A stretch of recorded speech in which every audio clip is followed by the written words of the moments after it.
Thank you for joining us here on Emergency. I am your host, Debbie Scaletta. We here at Emergency are dedicated in educating and informing everyone we can on the dangers that lurk within the social media apps that we use daily. On today's show, we will speak to a survivor of these online crimes. 111, 110. Thank you for joining us today and sharing your story with us. So tell us, how did you become a victim of online sextortion? It was just a normal evening as I was sitting on my bed surfing on social media when I came across a very attractive girl's profile. I clicked on her profile and saw that she was single and living in the same town that I was in. So I sent her a friend request and then moved on to surfing again. So you actually reached out and contacted her first. Interesting. Yes, I did. I thought she was cute. Well, about 10 minutes later, I received a notification that she accepted my friend request. I ignored it and went to sleep for the night. The next morning, I woke up to an alert on my phone. It was a message from her. Really? So what did the message say? It was really nothing other than thanks for the request and that she looked forward to getting to know me. Well, that seems all good and innocent. Yes, it is, until it wasn't. What do you mean? These online criminals are masterminds on making you feel wanted and connected by playing on your emotions, and that is just what she did to me. She started with telling me how much she loved speaking with me and how bad she wished I was with her. She really made me feel like I was finally found the one I was going to spend the rest of my life with. But then it turned sour. How did it turn sour? After a couple of weeks of chatting, we were on video chat late one night when things got a little steamy. She began a dance at first and then brief flashes of nudity as she danced. She asked me if I was enjoying her dance, and of course I answered that I did. That is when she asked me to do a dance for her. What did you do? At first I danced too and even took my shirt off as to tease her back. But then she said she wanted to see more. With the way she made me feel so connected and comfortable, I decided to give her a little dance for her also.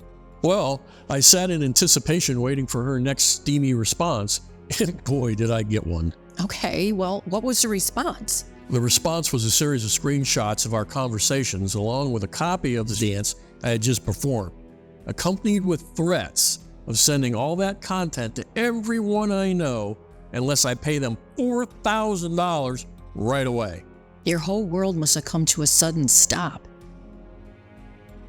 It did. The fear of having content like that exposed is very real. I work in a very well-known hospital, and it would have cost me my career if this got released, let alone my family life. As I scrambled to find a way to stop this madness, I got pressured more and more as they contacted me again saying I only have 4 hours to pay them or else. 4 hours? That's it? I mean, I can barely get out of bed, shower, and get dressed in that time frame. It is a very unrealistic time frame, and I think they do it on purpose to apply additional pressure so that you cave in and quickly pay them. So what did you end up doing? The only option they leave you. Pay them. You pay them $4,000? I mean, it's like purchasing a used car. It is nothing compared to losing my career and losing my family. I can understand that. Wow, at least you know it's over with now. On the contrary, they quickly collected the money I sent and contacted me again, demanding even more money. Oh my goodness, these criminals are relentless. Indeed. At that point in time, I was out of money and flipping out because I just knew my whole world was crashing down. I could only imagine. So what did you do next? I got lucky. Lucky? Yes. You see, as I was stressing out on what I should do, I whipped out my cell phone and Googled what I should do in a predicament like this, and a video for digital forensics popped up. It gave me play-by-play instructions on immediate action that I could take, but most importantly, how to get a hold of them. What was digital forensics' response when you told them what happened to you? When I called, I spoke with someone who was non-judgmental and very understanding. It didn't make me feel ashamed at all, and in fact, he informed me that I did nothing wrong and they have helped thousands of clients and were here to help.